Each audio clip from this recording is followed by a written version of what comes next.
Assalamualaikum warahmatullahi wabarakatuh. Waalaikumsalam Waalaikumsalam warahmatullahi wabarakatuh. Baiklah, kami dari kelompok 2 ingin menampilkan hasil presentasi kami yang akan dibacakan oleh penyaji. Kepada Lola, saya persilakan. Baik, terima kasih moderator. Baik, di sini saya akan menjelaskan mengenai asuhan keperawatan lansia atau lansia dengan demensia atau bisa disebut dengan gangguan kognitif pada lansia. Untuk pengertiannya yaitu demensia adalah suatu keadaan di mana seseorang mengalami penurunan kemampuan daya ingat dan daya pikir atau penurunan fungsi kesadaran. Biasanya sering terjadi pada pasien lansia umur lebih dari 60 tahun. Lebih kurang 500.000 lanjut usia di INA mengalami demensia dengan berbagai penyebab.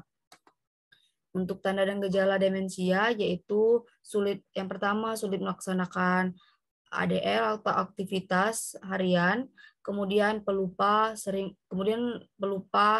terus sering mengulang kata-kata, disorientasi waktu, tempat dan orang, kemudian cepat marah dan sulit diatur, terus sulit belajar dan mengingat informasi yang baru.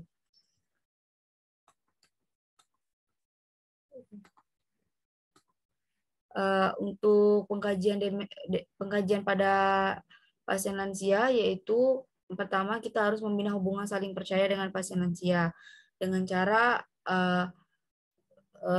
bersikap empati, kemudian teknik komunikasi dengan cara terapeutik seperti Assalamualaikum, Nek atau Kek, nama saya Lola Artasuri, bisa dipanggil Lola. Nah, nama kakek atau nama nenek siapa? Biasa dipanggil apa? Dan biasanya aktivitas yang dilakukan oleh nenek atau kakek apa saja, Kek, Nek? Kemudian untuk pengkajian pada lansia yaitu ada pengkajian data objektif. Data objektif itu yaitu terdapat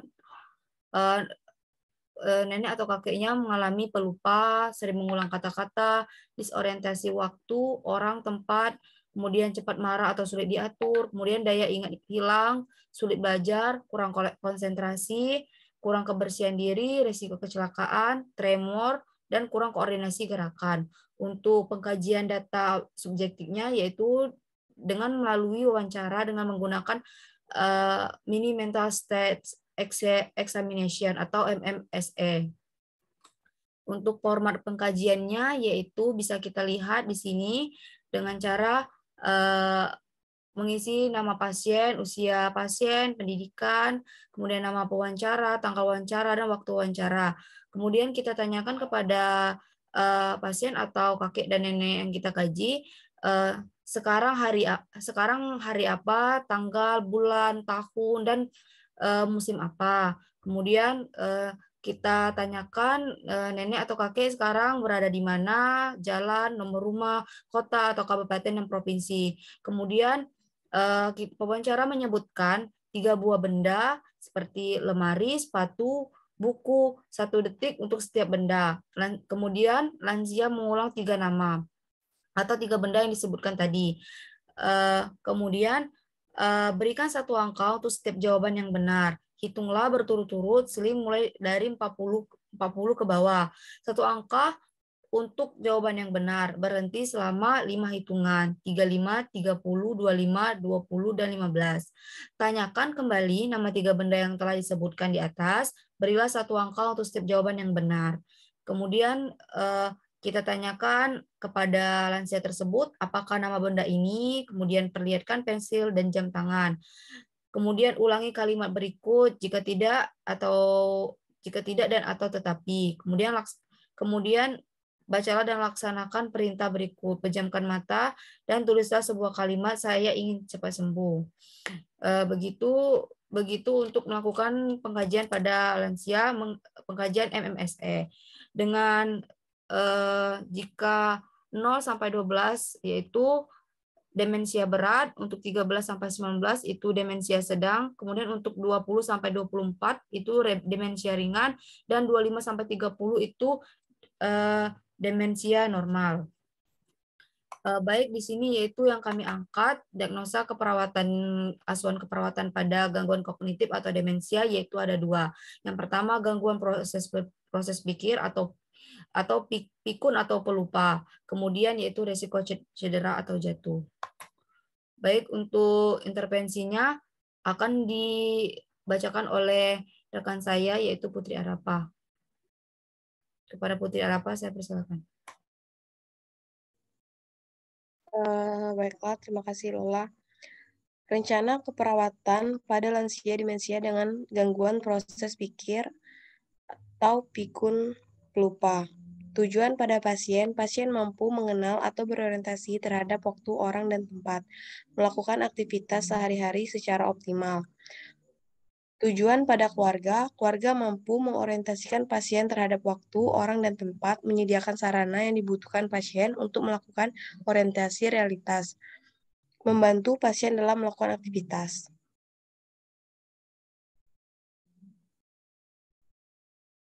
Tindakan keperawatan pada pasien. Yang pertama, beri kesempatan bagi pasien untuk mengenal barang milik pribadinya, mengenal waktu, menyebutkan namanya, dan anggota keluarga terdekat.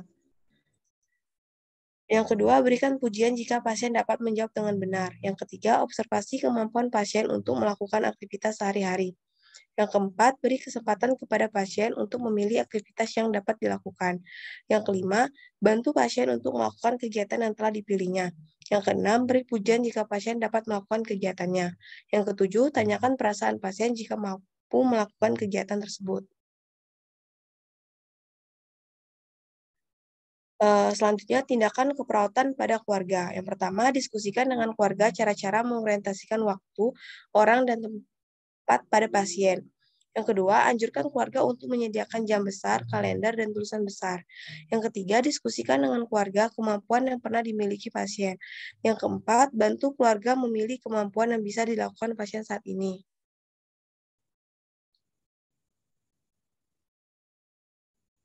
Yang kelima, anjurkan kepada keluarga untuk membantu lansia melakukan kegiatan sehari-hari sesuai kemampuan yang dimiliki, memantau kegiatan sehari-hari pasien sesuai dengan jadwal yang telah dibuat, membantu pasien melakukan kegiatan sesuai kemampuan yang dimiliki, memberikan pujian jika pasien melakukan kegiatan sesuai dengan jadwal kegiatan yang sudah dibuat. Yang keenam, jelaskan pada keluarga tentang obat diperoleh untuk pasien. Risiko cedera jatuh. Pasien dengan bertujuan, pasien terhindar dari cedera, dan pasien mampu mengontrol aktivitas yang dapat mencegah cedera.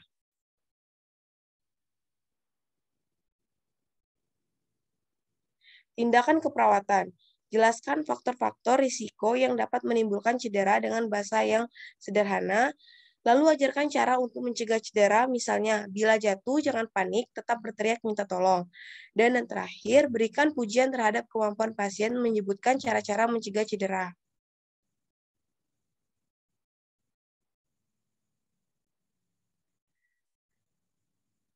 Untuk keluarga, bertujuan agar keluarga mampu mengidentifikasi faktor-faktor yang dapat menyebabkan cedera pada pasien. Yang kedua, menyediakan lingkungan yang aman untuk mencegah cedera. Tindakannya yaitu diskusikan dengan keluarga faktor-faktor yang dapat menyebabkan cedera pada pasien dan anjurkan keluarga untuk menciptakan lingkungan yang nyaman. Yang terakhir, anjurkan keluarga agar selalu menemani pasien di rumah serta memantau aktivitas harian yang dilakukan. Terima kasih, saya kembalikan kepada moderator. Baik, terima kasih penyaji. Baiklah, itulah hasil presentasi kelompok kami. Jika ada salah kata, kami mohon maaf. Wassalamualaikum warahmatullahi wabarakatuh. Waalaikumsalam Waalaikumsalam warahmatullahi wabarakatuh.